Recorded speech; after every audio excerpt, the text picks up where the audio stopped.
Hey everyone, welcome back to Contractor Growth Network. I'm Logan. And I'm Chris Livingston. How are you guys doing today? They're good, Chris. Don't steal my thunder.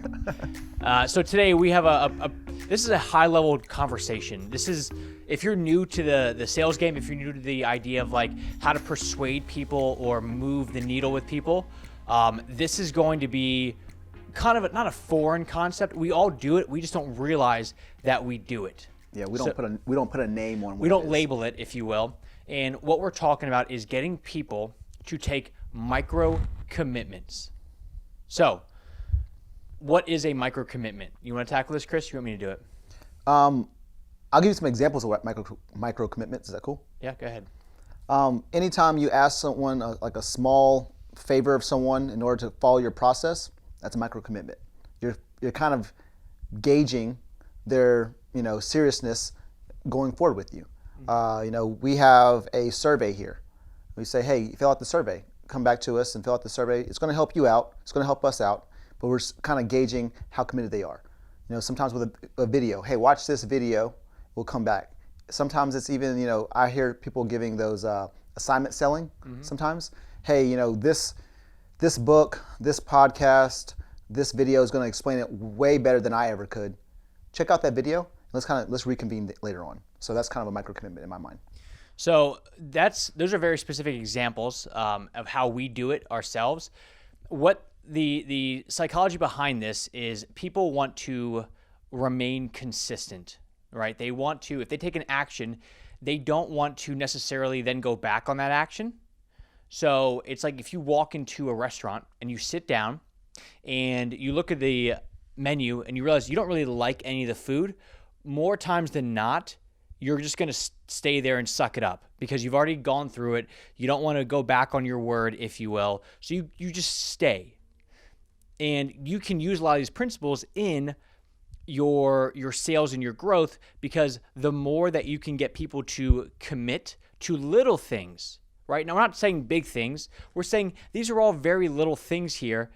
The more that they are going to buy into you and buy into your process. And on the flip side, if they don't, if they say, nah, not worth it, I'm not doing that, well, that is a good way to weed them out without going through the full song and dance.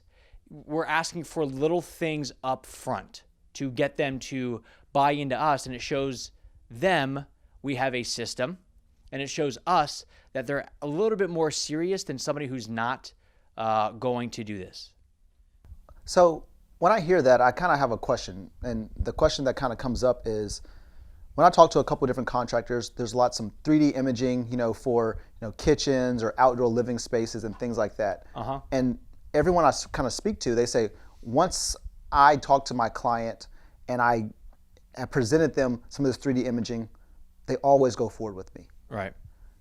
Does that have anything at all to do with that micro commitment that you're kind of talking about? So that's a larger commitment. So what we're talking about here, and what you're referring to, is it's called the foot in the door. Do you know where that comes from, the history of that? I know about doors and feet, but necessarily okay. The foot How it all works? Yeah. It used to be called hand in the door. No. So it stems from magazine salesmen. And what they found out was that when they would knock on the door, this is back when it was all door to door, and they would put their foot in like the doorway, people were less likely to shut the door on them. Gotcha. So once they get their foot in the threshold, then it's game on. And what my old sales manager used to do this back at Indeed. He used to sell security systems, and he knew if he could physically get his way into somebody's home, that they were going to buy. Because it would show you mess up. And I don't mean like he would kick in the glass and jump in. He would talk his way into the home, and the way that he would do it is he would go, oh, wow, you see that back door over there? Like that would be, and then he would just start walking in. And if they said, whoa, get out, then he wasn't going to do it. But if he got his way in the door, he was good. So he knew for him, once he got in there, he was solid. And that's kind of what you're talking about here with the design. We're going smaller scale earlier on. Meaning, and that's a fantastic way of doing things, right? Of if you're design build, getting people to commit to a design first, because it's an easier pill to swallow. One of the biggest fears people have with contractors is that they are not going to communicate well or whatever it is, and people just want to kind of dip their toe in with you the same way that a lot of you want to dip your toe in with a marketing company. You don't want to jump on them because what if you get screwed over? Well, this is your chance as a contractor to show them you're legit, you can do a design, you've got a process that you follow, all those little things. But even before then, we're talking little things here. And this is one of the things that we do a lot of, and you guys probably do a lot of too. You just don't realize it. It's something along the lines of if somebody calls you, says, hey, I want to get a quote, before you just drive in your truck and go out there, you say, hey, do me a favor. Hop on my website, check it out, make sure that what we can do or what we do is something that you're looking for, and then go ahead and fill out a form there, and I'll give you a call back. That is the micro commitment, because people that are just kind of passively thinking about this, that just want an estimate, if you just drop everything and boom, going out there, you're wasting all that time. You're in trouble because you don't know how serious they are. But if they go through the site, if they fill out the form, if they go through all that stuff that you're asking them to, it A, shows that they're committed, and B, you know that your site, which should be a pre-qualifying tool and a sales tool in itself, you know they're going to come back to you in a better frame of mind. Okay, it makes sense. So what you're saying is, if I now get a micro commitment from someone, I've now got them more invested. Correct. I have equity now with this client. Correct. Because, I mean, I'll kind of say it myself as well. You know, when you have already spent the time with a salesperson, you know, I bought a engagement ring pretty recently, and I went to Diamonds Direct first and foremost. And when I went there, I had a great experience. And to be candid with you right now, I have no idea price-wise how the price of the ring that I purchased compares to other diamonds of the same, quality. I didn't really do too much research afterwards. I had a kind of good understanding, but they gave me such a good experience that I didn't want to go anywhere else, right? So I had already committed to that. Correct. Their micro commitment was, hey, take this pamphlet, look at stuff, and then we can have a conversation afterwards. So it totally makes sense. I get to see it in my own life, quite often, and even outside the contracting world as well. And it's tough to come up with ways to do this if it's not natural for you. If you're used to not necessarily having a process, if you're used to just kind of following the customer's process, then you're probably doing the runaround all day.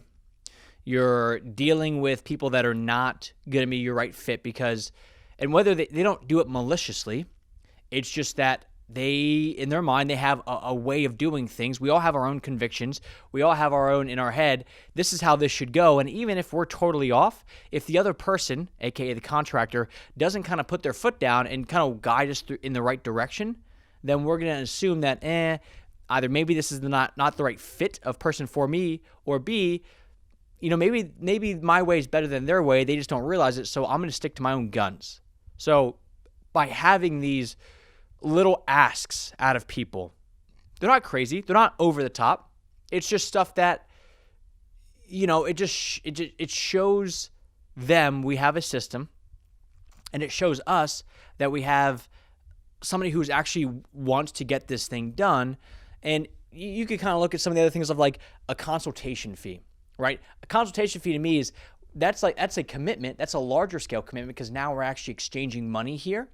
But I'm talking about the little things beforehand, because before you even get to the point of talking about a consultation fee, if they're not willing to, and I know in the CSA, they're big on, hey, send over some pictures so we can look at the project. Because what used to happen to my dad was he would talk to somebody over the phone and they would say like, oh yeah, I've got these some small rocks that we need to have moved. And he gets over there and these small rocks are 4,000 pounds each, right? That's not longer small. Small is like he can kick them over and he's good. So he started asking for people to send him over pictures so he could understand when they say small rocks, what the hell does small rocks really mean? And the people that go, I don't really want to send over pictures. Well, if they're not going to send over pictures and you're, let's say, a kitchen remodeler, how likely is it for them to then also spend $75,000? Yeah. So I guess what I'm hearing right now is that things that I didn't necessarily even think of as micro commitments are probably micro commitments. Asking someone to hop on your calendar. Yep, that's a micro commitment. Asking someone to fill out a form, micro commitment. Asking someone, hey, can we schedule a call? Yep. Micro commitment. So you're kind of gauging their and I see right now the value that a micro commitment has for your business? Can we kind of like switch it up and talk about the pain? Like if you don't have micro commitments, what is that going to do for you? You're in trouble, and you probably don't realize it, but you are in trouble. And here's why. Is one of the things that we specialize in is pre-qualified leads. And what a pre-qualified lead means is this is somebody where everything that we're putting out online, the process that people have to go through in order to work with you as a contractor, it pre-qualifies them and effectively lets them know, are you the right person for them, yes or no? Is your process the right process for them, yes or no? And is your price the right price for them, yes or no? Now, a lot of people that are newer in business or unexperienced, we worked with back like way long ago, like a furniture company, and I was talking to their salesman, and their salesmen were saying like, we feel like we're a good fit for everybody. I was like, what do you mean? He said like anybody that comes to us with any problem in the world, we could fix it as long as it's related to furniture. Well, they were for commercial clients, so the first thing I asked was, well, what about residential? Like somebody in their home, they're like, no, we don't do that. I'm like, okay, so immediately you've already stated who you're not a good fit for. Oh, well, yeah, of course that. Okay, now what about somebody who just wants one chair and it's like an IKEA chair? Well, not a good fit for them either. I was like, okay, so is it fair to say that we're actually not a good fit for everybody? So when we don't put out those little micro commitments, and the reason I bring that up is because a lot of us think that we can, I see this all the time on websites or Google or Facebook, no matter what size the project, we can help. Well, there is a size that's too small or too big. So you're actually lying to that person. But when you don't make them go through these little things throughout your process, then you're going to be dealing with every single person. And that's going to waste a ton of your time because we all have a sweet spot. Whether you recognize it or not, you actually have an ideal service for an ideal client that if you could repeat that, you could most likely make a ton of money, have a lot of fun doing it, and save a lot of time from all the other headache of doing everything else. But a lot of us don't allow ourselves to do that. So we waste a ton of time. We waste time that we could have spent working on the business, meaning, finally doing those numbers because we're now at the year end and I know April's a far way away, but it comes faster than we think for taxes. You could spend it on those marketing things that you've always talked about doing, or those systems that you always talked about doing, or maybe you have all that shit together, but your family is the one that usually takes the back seat to all of this. But by getting people to go through little processes that we have set up, you're going to save yourself a ton of time, and it's this compound effect. If you have an extra, let's say 2 hours a week, right? Think about what you can do with those extra 2 hours. Maybe let's just say you take those 2 hours a week and you just do Facebook posts, right? Well, those Facebook posts will build and build and build. So now every time you have those extra 2 hours each week, well, now you're constantly growing your branding, growing your client base. And now your business is just starting to grow more and more and more because you have an extra 2 hours per week. Yeah.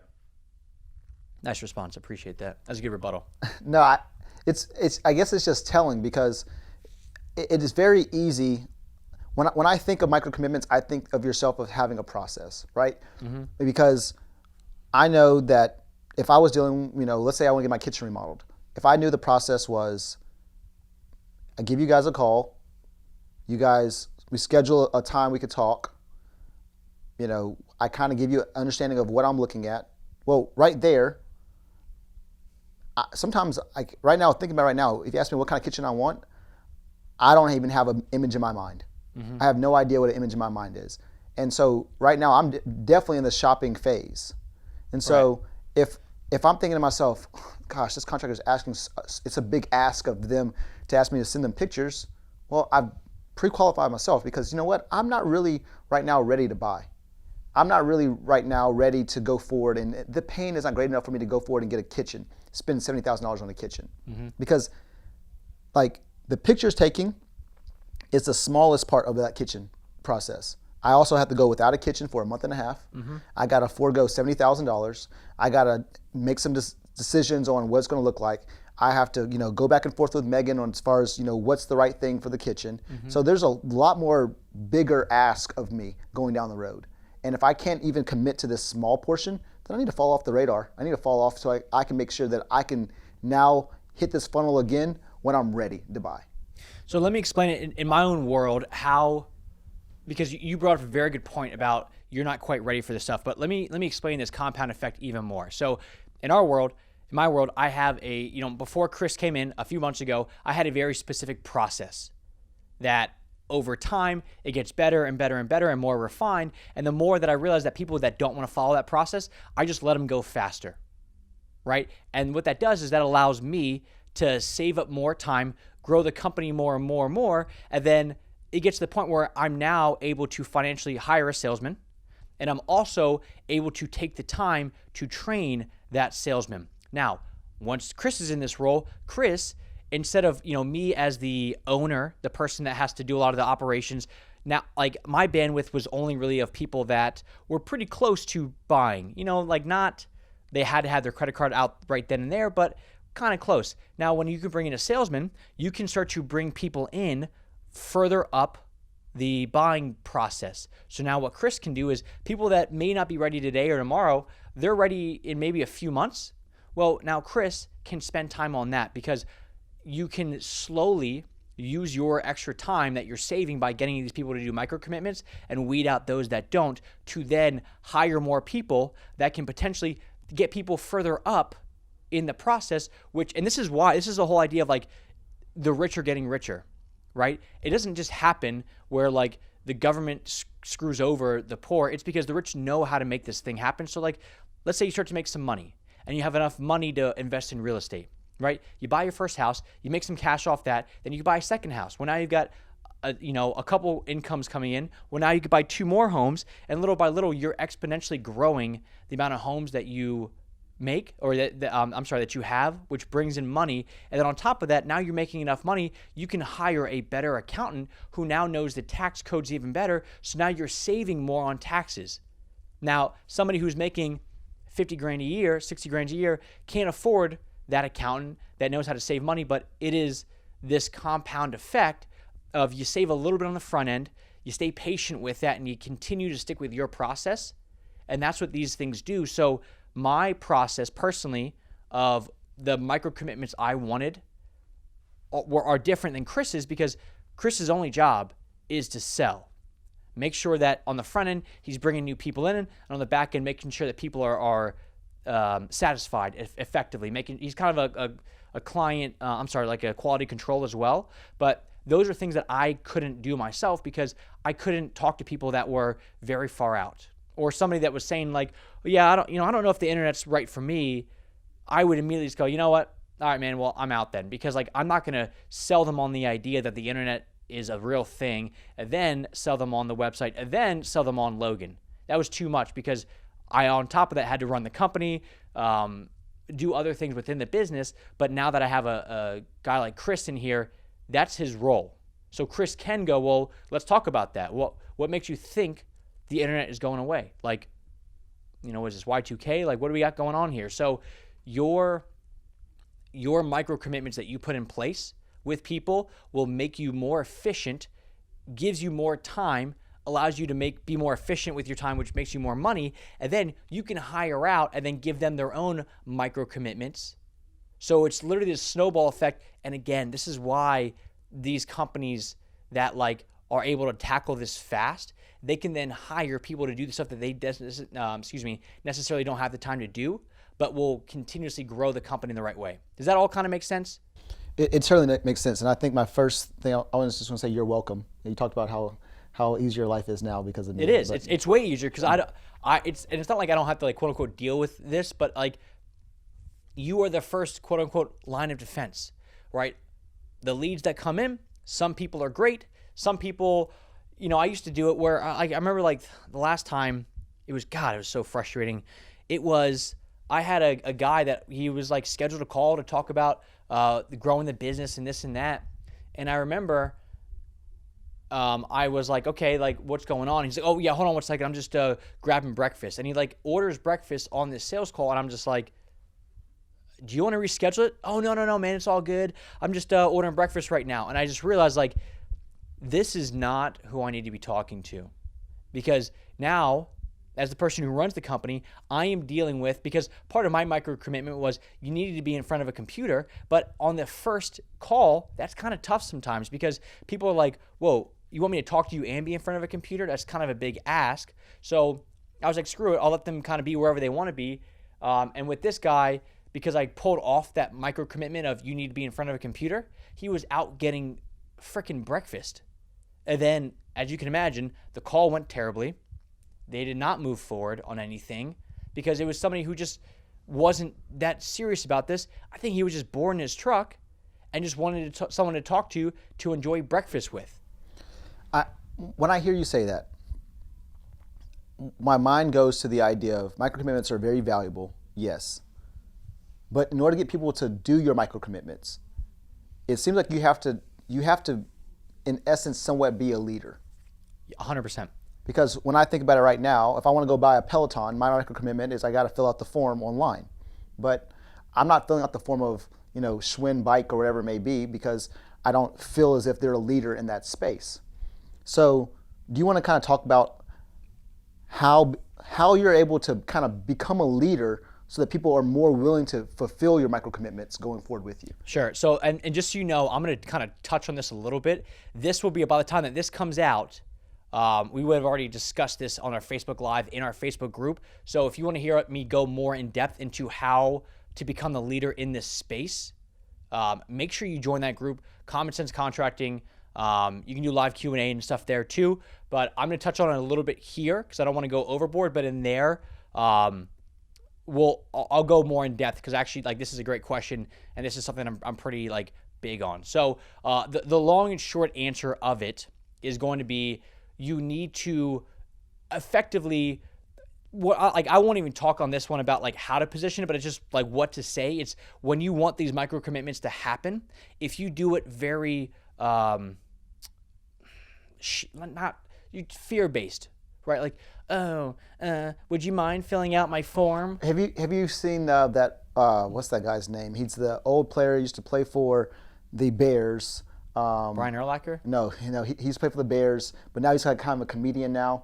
I think his name is Spice Adams. You ever heard of Spice Adams? Oh, he played for the Bears? Yeah, he used to play for the Bears. Yeah. Really? Yep. He used to be a lineman. I don't remember if it's offensive or defensive lineman, but he's the dude that he always plays basketball, and he's funny as hell because he looks like he's all set up, and he'll do crossover that's he way overextends it, and then when he'll shoot the ball, he's 4 feet above the backboard. Yeah, exactly. Yeah. So it's really just outlandish comedy stuff. But one of his little bits is he has a situation where him with a haircut versus him without a haircut. Uh-huh. And without a haircut, he's kind of perhaps would you mind if I could possibly get your number? It would be amazing. Uh-huh. And then him with the haircut is just haha, baby. So he's a lot more direct. He's a lot more direct of, hey, what's your number? That kind of stuff. Right. So it sounds like you being the leader, so you can be able to not necessarily have a condescending voice. Yeah. Because it's very different than that, but having a commanding voice. You let people know, and there's a right and a wrong way to do it. If you